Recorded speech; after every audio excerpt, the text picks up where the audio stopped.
حضرت ابو بکر صدیق کا کمال یہ ہے کہ میرے نبی کریم علیہ السلام نے نا ان کی شان ایک الگ انداز میں بیان فرمائی، الگ انداز میں۔ محبوب فرمانے لگے میں نے جس کے سامنے بھی دین پیش کیا اس نے دلیل مانگی۔ ایک بات آپ کو بتاؤں، یہ میری بات یاد رکھنا، اس کو کبھی نہ بھلانا، جو اپنوں سے دلیل مانگتا ہے نا وہ اپنا ہوتا ہی نہیں۔ اپنوں سے دلیل مانگ لی اس نے، بغیر دلیل کے، بغیر حیل و حجت کے۔ یہ ایک بات ہے، میں اس کو سمجھاؤں گا نہیں، نہ کھولوں گا، بس کہہ کے گزر جاؤں گا، اس کو سمجھ لیں اگر آپ کی سمجھ میں آئے تو۔ جس نے اپنوں سے دلیل مانگی نا، جس نے وضاحت مانگی، جس نے ثبوت مانگا، وہ اپنا تھا ہی نہیں، تو کیا ضرورت پڑی تھی کہ وہ دلیل مانگتا، وضاحت پوچھتا۔ حضرت نجم الدین کبریٰ رحمت اللہ علیہ کے مرید تھے حضرت امام فخر الدین رازی، اتنے بڑے امام ہو کے ایک فقیر کے غلام تھے۔ تو فرماتے ہیں آخری وقت آیا تو شیطان آ گیا، میں اس کو کہتا تھا رب ہے، تو شیطان بھی تو بڑا عالم ہے نا، تو وہ دلیل توڑ دیتا تھا۔ فرماتے میں نے 360 دلیلیں دی، اس نے ساری توڑ دی۔ تو پھر میں نے اپنے شیخ کی طرف توجہ کی، میں نے کہا حضور کو نظر کرم فرمائے۔ تو شیخ نجم الدین کبریٰ فرمانے لگے اس بے ایمان کو کہہ دے میں اپنے رب کو بغیر کسی دلیل کے رب مانتا ہوں، دلیل کی ضرورت ہی نہیں، بس میرا رب ہے تو رب ہے، ختم ہو گئی بات۔ نبی رحمت علیہ السلام فرمانے لگے میں نے جس کے سامنے بھی دین پیش کیا اس نے دلیل مانگی، فرمایا یہ واحد میرا ابو بکر صدیق ہے۔ میں نے اسے کہا ہے کلمہ پڑھ لو، اس نے دلیل مانگی نہیں، فوراً ہی کلمہ پڑھ کے مسلمان ہو گئے۔ کوئی دلیل نہیں، کوئی معجزہ نہیں، کوئی طلب نہیں، کوئی شے نہیں۔ ساری زندگی مطمئن ہی نہیں ہو پائے لوگ، ساری زندگی اطمینان ہی نہیں ہو سکا، اس کو بھی سنا، اس کو بھی سنا، اس سے بھی سوال پوچھا، اس سے بھی پوچھا۔ بھائی تو نہیں، تو مطمئن ہونا نہیں چاہتا، تو بحث کرنے کے لیے علم سیکھ رہا ہے، اس نے عمل کرنے کے لیے سیکھنا ہوتا ہے، اس کو تو ایک حرف ہی بڑا کافی ہوتا ہے، تو ایک لفظ کی ضرورت ہوتی ہے، ایک جملے میں ساری زندگی لوگ گزار دیتے ہیں۔ حضرت ابو بکر صدیق رضی اللہ تعالیٰ عنہ نے بحث والا دروازہ نہیں کھولا، حضور نے کہا کلمہ پڑھو تو انہوں نے کلمہ پڑھا اور مسلمان ہو گئے۔ کوئی دلیل، کوئی وضاحت، کسی چیز کی کوئی حاجت، ختم ہو گئی بات۔ اصل مسئلہ پتہ کیا ہے، جو لوگ سوچ سمجھ کے چلتے ہیں نا، تو سوچ کتنی ہے انسان کی، وہ کتنا کام دے گی۔ یہ جو وارفتگی ہوتی ہے نا، یہ جو محبت ہوتی ہے، یہ جو پیار ہوتا ہے، یہ زندگی کو آسان کر دیتا ہے۔ سوچنے سمجھنے کے دائروں سے آدمی نکل جاتا ہے، اس کا کام وہ کہتا ہے کہ میں نے سوچنا نہیں، میں نے ماننا ہے، میں نے رب رسول کی ذات کے بارے میں سوچنا نہیں، میں نے ماننا ہے۔ تو ماننے والے لوگ جو ہوتے ہیں وہ فائدے میں ہوتے ہیں، تو عمل کر رہے ہیں، بات مانی، عمل کیا۔ عقل کا بے شمار اور بے دریغ استعمال، اپنی چھوٹی عقل سے بڑے مسئلے حل کرنے کی کوشش کرنا، یہ انسان کو نقصان دیتا ہے۔ بہت ساری جگہوں پہ وہ الجھ جاتا ہے، ہر جگہ عقل استعمال کرنا، لیکن رب رسول کے معاملے میں نہ استعمال کرنا، ورنہ نقصان ہو۔ عقل چھوٹی ہے اور اللہ رسول کی ذات بڑی ہے، کبھی بھی اس دائرے میں بند کرنے کی کوشش نہ کرنا۔ جناب ابو بکر صدیق رضی اللہ تعالیٰ عنہ ہر معاملے میں ایک حدیث بخاری کی، شاید میں نے پہلے بھی عرض کی تھی، لیکن چونکہ وہ عنوان کے لحاظ سے ایک بہت بڑی دلیل ہے، دوبارہ عرض کرتا ہوں۔ نبی پاک علیہ السلام نے 1500 کے قریب صحابہ سے فرمایا تھا کہ چلو عمرہ کرنے چلیں۔ عمرہ کرنے جب ہم جاتے ہیں نا تو ہمارے گلے میں پھول بھی ڈالے جاتے ہیں، اور آپ کو پتہ ہے بتانا بھی پڑتا ہے لوگوں کو کہ میں عمرہ کرنے جا رہا ہوں، پھر روٹی بھی پکتی ہے، پھر سب رشتہ داروں کو پتہ بھی چل جاتا ہے، اور بندہ چلا جائے ایئرپورٹ تو احرام باندھا ہو نا، تو پتہ چلے نا فلائٹ تو 24 گھنٹے لیٹ ہے، تو جن کو حکم ہے نا کہ تم نے سی بھی نہیں کرنی وہ بھی روڑے اٹھا لیتے ہیں، احرام باندھا ہوا ہے، حکم ہے کہ اب تم نے کوئی جھگڑا، کوئی لڑائی، کوئی فساد، تو ایئرپورٹ پہ لوگ روڑے اٹھا لیتے ہیں، کہتے ہیں ہم ایئرپورٹ بھی توڑیں گے اور فلائٹ کا جو عملہ ہے اس کا گریبان بھی پکڑیں گے، بڑا کچھ ہی دنیا کرتی ہے۔ اور اگر کسی کے پیر صاحب نے کہا ہو چلو عمرہ کریں، اللہ اکبر، اور پھر ایئرپورٹ پہ جا کے پتہ چلے کہ پیر صاحب کے ساتھ تو دھوکہ ہو گیا، بندہ غلط نکلا ہے، پیری مریدی قائم رہے گی؟ سوال ہی نہیں پیدا ہوتا۔ میرے ساتھ ایک سنگی نے ایک دفعہ بات کی، کہنے لگا جی پیر صاحب کامل نہیں۔ میں نے کہا کیا غلطی ان میں پائی جاتی ہے؟ کہتے میں انہوں نے پوچھ کے باہر دے پیسے جمع کرائے سن تو میرا کام نہیں بنیا۔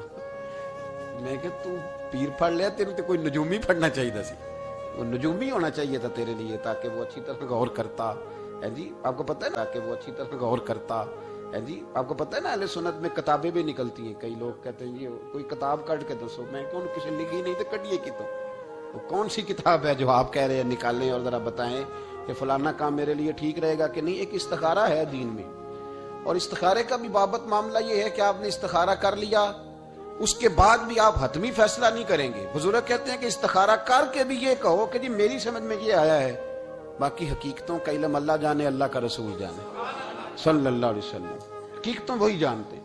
تو الجھے نہیں زندگی میں۔ 1500 کے قریب صحابہ تھے، حضور نے فرمایا احرام باندھو بھائی، عمرہ کرنا ہے۔ حدیبیہ کے مقام پہ گئے تو قریش مکہ نے روک لیا، نہیں کرنے دیں گے۔ جب بات بہت آگے بڑھی تو پھر شرطیں لکھی گئیں۔ شرطیں بڑی سخت ہیں کہ جو مسلمان مکے سے مدینے آئے گا مدینے والے واپس کریں گے، اور اگر کوئی مسلمان مدینے سے مکے چلا گیا تو مکے والے واپس نہیں کریں گے، ہم ان کے لوگ دیں گے، وہ ہمارا بندہ دیں گے نہیں۔ یہ شرطیں تھی، صحابہ پریشان تھے۔ اب جب شرطیں طے ہو گئیں، شرطیں بھی سخت ہیں، نبی کریم علیہ السلام نے فرمایا بھی احرام کھول دو، فلائٹ کل نہیں جانی، پرسوں نہیں جانی، یعنی ہم اس سفر میں عمرہ کر ہی نہیں رہے، احرام کھول دو۔ تو امام زرقانی کہتے ہیں سب لوگ پریشان تھے۔ سب سے پہلے حضرت ابو بکر صدیق اٹھے، سب سے پہلے اٹھے، اٹھ کے احرام کھولا۔ ایک شخص نے کہا آپ کو بڑی جلدی ہے، تو آپ فرمانے لگے جلدی والی بات ہی کوئی نہیں، حضور کے کہنے پر باندھا تھا، نبی پاک کے کہنے پر کھول دیا ہے، ختم ہو گئی بات۔ حضور نے فرمایا باندھ لو تو ہم نے باندھ لیا، حضور نے کہا کھول دو تو ہم نے کھول دی، جلدی والی کیا بات ہے؟ صحیح بخاری کے لفظ ہیں، حضرت عمر کہتے ہیں کہ میری سمجھ میں بات نہیں آتی تھی، دب کے صلح کیوں کریں؟ ہم تو 313 تھے، تو ہم نے بدر میں ان کو بھگا دیا تھا، اب تو ہم 1500 ہیں، تو ہم ان سے قتال کریں گے، لڑائی کریں گے، جنگ ہوگی۔ حضرت عمر فاروق رضی اللہ تعالیٰ عنہ فرماتے ہیں حضور نے شرطیں طے کر لیں، بات لکھی گئی، میں نبی پاک کے حجرے میں داخل ہوا، خیمہ لگا ہوا تھا، میں نے جاتے ہی اپنی جذبہ جہاد کا اظہار کیا اور بڑے جلال میں یا رسول اللہ آپ سچے رسول ہیں؟ بالکل سچا ہوں، قرآن سچا ہے، بالکل سچا ہے، اسلام سچا ہے، بالکل سچا ہے، حضور ہم دب کے صلح کیوں کریں؟ تو نبی کریم علیہ السلام نے فرمایا عمر تجھے تیری ماں روئے، میں اللہ کا رسول ہوں، میں وہی کہتا ہوں جو میرا رب مجھے حکم ارشاد فرماتا ہے۔ کہتے میں نے فوراً عرض کی یا رسول اللہ صلی اللہ علیہ وسلم آپ نے فرمایا نہیں تھا کہ عمرہ کریں گے؟ تو حضور نے فرمایا کہا تو عمرہ کریں گے، یہ تو نہیں کہا تھا کہ اسی سال ہی کریں گے، کریں گے تو کریں گے۔ جناب عمر کہتے میں واپس تو آ گیا، پر وہ میرے اندر جو جذبہ جہاد تھا ابھی ٹھنڈا نہیں ہوا۔ چند قدموں کے فاصلے پہ ابو بکر صدیق کا خیمہ تھا، کہتے میں ان کے خیمے میں جھک گیا، وہی سوال میں نے دہرائے، وہی میں نے کہا عمر ابو بکر یہ سچے رسول ہیں؟ کہا بالکل سچے، قرآن سچا ہے، سچا ہے، اسلام سچا ہے، سچا ہے، تو پھر ہم دب کے صلح کیوں کریں؟ جناب عمر فرماتے ہیں میں قربان جاؤں ابو بکر کے لفظوں میں بھی فرق کوئی نہیں آیا، حروف بھی اتنے ہی جتنے نبی کریم نے ادا کیے تھے۔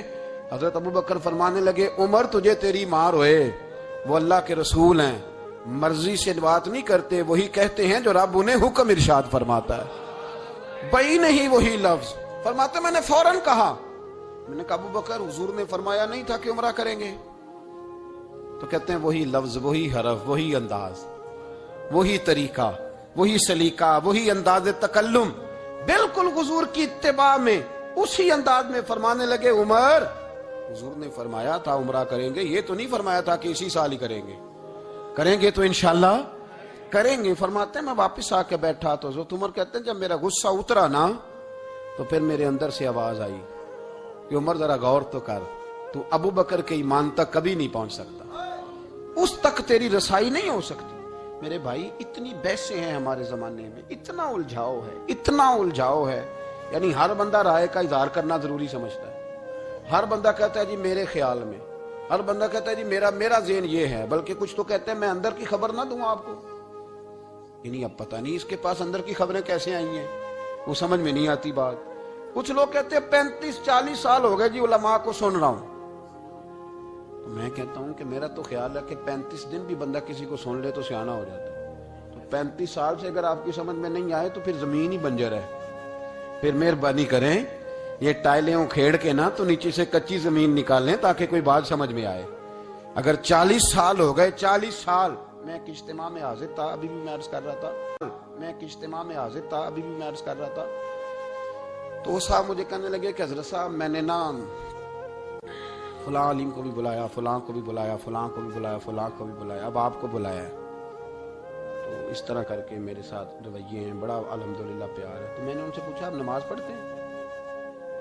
انہوں نے لگا نہیں۔ کچھ اور باتیں پوچھی تو جواب نفی میں آیا، تو میں نے کہا کہ اب آپ نے مہربانی کرنی ہے، اتنے علماء کا نام نہیں لینا، کیونکہ پھر تو بزرگوں کے بارے میں لوگ شک کریں گے کہ انہوں نے اس کو دیا کیا ہے۔ تو ایک بزرگ کی بات سنتے ہیں تو کئی دنوں تک وہی ہمیں بڑا تر و تازہ رکھتی ہے، اور آپ کو اتنے عرصہ ہو گیا تو آپ نے حاصل کیا کیا ہے؟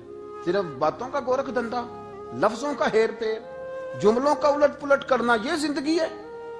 یہ زندگی ہے صرف باتیں کیلو کال سن لی آ گئے؟ نہ، اسے ذرا آگے نکلیں، عمل کب کرنا ہے میرے بھائی؟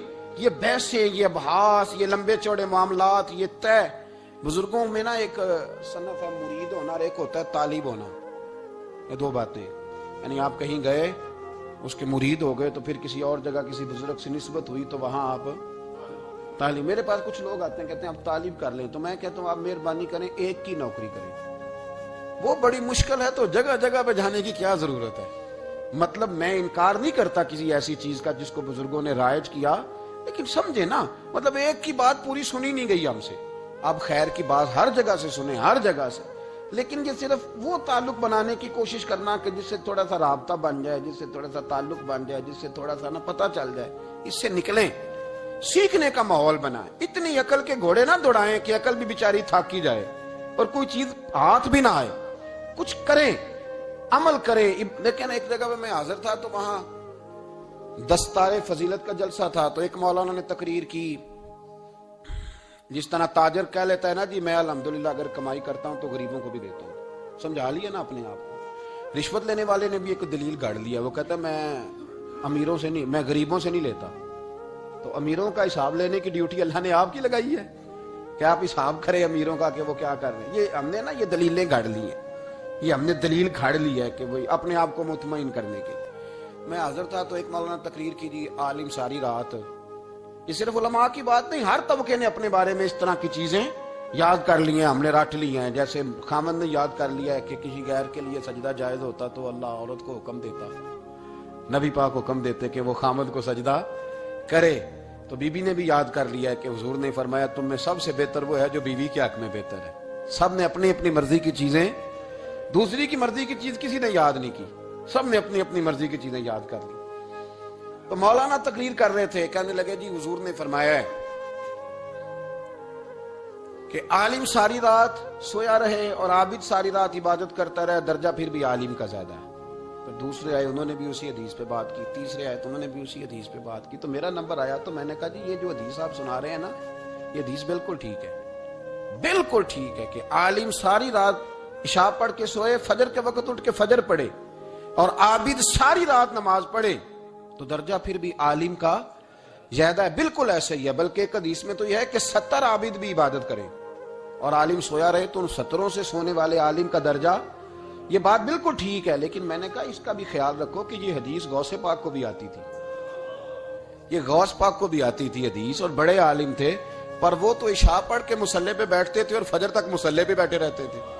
حالانکہ یہ حدیث انہیں بھی آتی تھی، یہ حدیث خواجہ معین الدین چشتی کو بھی آتی تھی، اور وہ بڑے عالم تھے، لیکن اس کے باوجود وہ عشاء پڑھتے تھے اور فجر تک مصلے پر بیٹھے رہتے تھے۔ حضرت عثمان غنی سے بڑا عالم تو کوئی نہیں نہ ہوگا اس زمانے میں، حضرت عثمان غنی رضی اللہ تعالیٰ عنہ جیسا شخص تو کوئی نہیں نہ ہوگا، پر وہ عشاء کے بعد قرآن پاک پڑھنا شروع کرتے تھے اور فجر سے پہلے پہلے قرآن پاک ختم کر لیا کرتے۔ تو دلیلیں صرف بحث کے لیے یاد نہ کریں، اپنے آپ کو بچانے کے لیے یاد نہ کریں، اپنے وجود کو سکون دینے کے لیے دلائل نہ یاد کریں۔ میں دین کے کس دائرے سے کس طرح بچ کے نکل سکتا ہوں، اس کے لیے دلائل یاد نہ کریں، عمل کے رستے پہ آئیں، عمل کے رستے پر۔ جناب ابو بکر صدیق اللہ تعالیٰ عنہ کا کمال یہ ہے، زکوٰۃ کتنے فیصد دینی چاہیے؟ اللہ تعالیٰ شکر ہے 3-4 لوگوں کو تو پتہ ہی ہے نا جی، باقی بھی ان سے سن کے یاد کر لیں کتنے فیصد ہے۔ اللہ آپ کو خوش رکھے۔ اب کچھ اور نے بھی پروگرام بنا لے، کتنی جی؟ چلو اب ٹھیک ہو، 2.5% ہے نا جی۔ آپ یقین کریں کسی تاجر سے آپ بات کر کے دیکھ لیں، 6 گھنٹے مناظرے کے بعد وہ مانتا ہے کہ 2.5%۔ ہو سکتا ہے میری بہن بھی حصہ مانگ ہی لے، پیسوں میں سے اس کا بھی نکلتا، کیونکہ پروگرام نہیں نا جی، ارادہ نہیں۔ زکوٰۃ 2.5% ہے تو کہتے ہیں جی وہ نا میں نے تولا ہے سونا، پورا نہیں بنتا ابھی، وہ تھوڑی سی کمی ہے، یہ اس وقت دلائل ہیں، اس وقت ابحاث ہیں جب دینے کا پروگرام. اور تاجروں نے اب ایک نیا سلسلہ شروع کی، کہتے تھوڑی تھوڑی سارا سال ہی دیتا رہتا ہوں، تھوڑی تھوڑی کر کے. آپ نے جس سے 5 کروڑ روپیہ لینا ہو، وہ اگر کہے کہ 10,000 مہینے کا لے لو، لے لیتے ہو. ہمارے فقہاء نے تو یہ لکھا ہے کہ جب زکوٰۃ دو نا تو ایک آدمی کو ساری دو. حضرت عمر بن عبدالعزیز رحمۃ اللہ علیہ کے زمانے میں ایک آدمی کو لوگوں نے زکوٰۃ دی تو اتنی دے دی کہ اگلے سال وہ خود زکوٰۃ دے رہا تھا. بہت بڑا کاروبار اس نے سٹارٹ کر لیا تھا. معیار نہیں ہے نا جی تھوڑی تھوڑی دیتا رہتا ہوں. کئی لوگ ایسا کرتے ہیں کہ دکان میں جو پرانی چیزیں ہوتی ہیں وہ زکوٰۃ کے دور پہ دینی شروع کر دیتے ہیں. جو مال نہیں بیک رہا اس کو زکوٰۃ بنا دو. کیوں؟ دینے کا پروگرام نہیں. حضرت ابو بکر صدیق رضی اللہ، ذرا زندگی دیکھو. کہتے ہیں جس دن کلمہ پڑا 40,000 دینار تھے، اور کلمہ پڑے ابھی مجھے چند مہینے گزرے تھے، سارے مصطفیٰ کے قدموں پہ قربان کر دیے. پھر مال کمایا، پھر 4,000 دینار تھے. 4,000 جس دن ہجرت کے لیے نکلا 4,000 تھے. انہیں بھی پتا تھا 2.5% دینا چاہیے. ان کی بھی بیٹیاں تھیں، جوان بھی تھی، چھوٹی بھی تھی، ان کے بھی بچے تھے. لیکن دین کو ضرورت ہے. میرے رسول پاک صلی اللہ علیہ وسلم کے دین کو حاجت ہے. تو فرماتے ہیں اشرفیاں تھی میرے گھر میں، پیسے تھے، درہم تھے، دینار تھے. میرے والد بوڑھے تھے، ان کو خیال تھا کہ ابو بکر ساری دولت نہ لے جائیں. تو حضرت اسماء بنت ابی بکر سے جناب ابو بکر صدیق نے کہا کہ اس طرح کرنا، ایک گڑا چھوٹا سا تھا، گڑا ٹویا، اس میں پیسے ہوتے تھے. فرمایا اس میں روڑے رکھ دینا، اوپر ٹاٹ ڈال دینا. والد نابینا ہے، اگر پوچھے نا پیسے تو ان کا وہاں ہاتھ لگا دینا، انہیں پتا چلے ابو بکر سارا مال لے کے نہیں گیا. فرماتے میں ہجرت پہ جانے لگا تو 4,000 سارے لے گیا. سارا مال ہی یار 2.5% کے لیے رٹا پڑا ہوا ہے. 2.5% کے لیے لوگ بحث کر رہے ہیں، 2.5% کے لیے لوگ دلائل چاہیے. کئی مفتیان کرام سے پوچھیں گے، پھر پروگرام بنائیں گے دینا ہے کہ نہیں دینا. اور جس دن تبوک کے لیے میرے مصطفیٰ کریم نے اعلان کیا، جناب صدیق اکبر فرماتے ہیں شے کوئی نہیں تھی، غربت کے دن تھے، کمزوریاں تھی، مال اس دن کاروباری حالات کم تھے. یہاں لوگوں کا کاروبار جب ڈاؤن ہوتا ہے تو سب سے پہلے مسجد کا 200 بند کرتے ہیں، سب سے پہلے مدرسے کا بند کرتے ہیں، سب سے پہلے خواہش کرتے ہیں کہ وہ جو غریب کو جاتا ہے نا اس کو بند کرو، یہ زیادہ نقصان دے رہا ہے. حضرت ابو بکر صدیق رضی اللہ تعالیٰ عنہ فرماتے ہیں حالات خراب تھے، جیب دیکھی تو اتنے پیسے ہی نہیں تھے کہ مصطفیٰ کریم کو پیش کر سکوں. تو پھر کیا کیا؟ امام جلال الدین سیوطی کہتے ہیں ابو بکر صدیق نے نا گھر کے اندر کپڑا بچھایا، اور پھر صدیق اکبر نے کیا کیا کہ توا بھی رکھا، برتن بھی رکھے، اس پہ چولہا بھی رکھا. ابو بکر صدیق نے اس کے اوپر گھر والوں سے کہا کہ ایک ایک جوڑا پہن لو، ادھر دیکھو میری طرف، ایک ایک جوڑا پہن لو، اور باقی نا سارے جوڑے بھی یہاں رکھو. اور پھر جب لوگ بچوں نے دیکھا نا کہ ابا تو کپڑے بھی رکھوا رہا ہے، کیا بنے گا؟ فرمایا تمہیں تو ایک ایک جوڑے کی اجازت دے رہا ہوں نا، ذرا میری طرف دیکھو. خود اندر گئے تو ٹاٹ کا لباس پہن کے کپڑے بھی اتار کے رکھ دیے، کپڑے بھی اتار کے زمین اسی میں رکھے، سارا کچھ باندھا. لباس ٹاٹ کا تن تندور تے ہڈاں دا بالن تے اسی ہاواں نال تپایا. کپ کپ مکیاں پیڑے کیتے، اتوں عشق پلے تھل لایا. تن دا سالن من دی ہانڈی لون صبر دا پایا. غلام فریدا وے میں ساری تیری، تینوں وجہ یقین نہیں آیا. ہر چیز لپیٹ کے نا تو نبی کریم کی بارگاہ میں لے گئے، ہر چیز. میرے محبوب کا بھی انداز دیکھو، فرمایا ماں اب کہتا لے اہلے کا، گھر بھی کچھ چھوڑ کے آئے ہو. دیکھیں ادھر دیکھیں، جب کوئی لاتا تھا تو حضور فرماتے تھے کیا لے کے آئے ہو، یہ کیا ہے؟ یہ پوچھا جاتا ہے کہ یہ پوچھا جاتا ہے گھر کیا ہے؟ بھئی آپ کو کسی نے کوئی تحفہ دیا تو شاپر کھول کے تحفہ دیکھیں گے یا پوچھیں گے گھر کیا ہے؟ لیکن میرے رسول پاک کے لفظ دیکھیں، فرمایا ماں اب کہتا لے اہلے کا. ابو بکر سجنا گھر کیا چھوڑ کے آئے ہو؟ تو رو پڑے، کہنے لگے یا رسول اللہ میں کوئی غریب تو نہیں، میں بڑا مالدار ہوں. اب کہتا لہم اللہ و رسولہ، گھر اللہ بھی چھوڑ آیا ہوں، اللہ کا رسول بھی چھوڑ آیا. حضور میں کوئی کنگال نہیں، میں مصطفیٰ والا ہوں، میں کوئی غریب نہیں، میں نبی والا ہوں، میں رب رسول کو گھر چھوڑ آیا ہوں. میرے مصطفیٰ کریم علیہ السلام فرمانے لگے تیرے پیچھے جبریل امین کھڑے، اور انہوں نے ٹاٹ کا لباس پہنا ہوا، اور تیرے آنے سے پہلے وہ آ گئے تھے. تو میں نے پوچھا جبریل یہ بوریے کا لباس؟ عرض کی یا رسول اللہ ابو بکر نے پہنا ہے تو رب کو اتنا پسند آیا سارے فرشتوں کو پہنا دیا ہے، سارے فرشتوں کو پہنا دیا، سارے فرشتوں. ذرا یہ لذت تو لیں بات کی.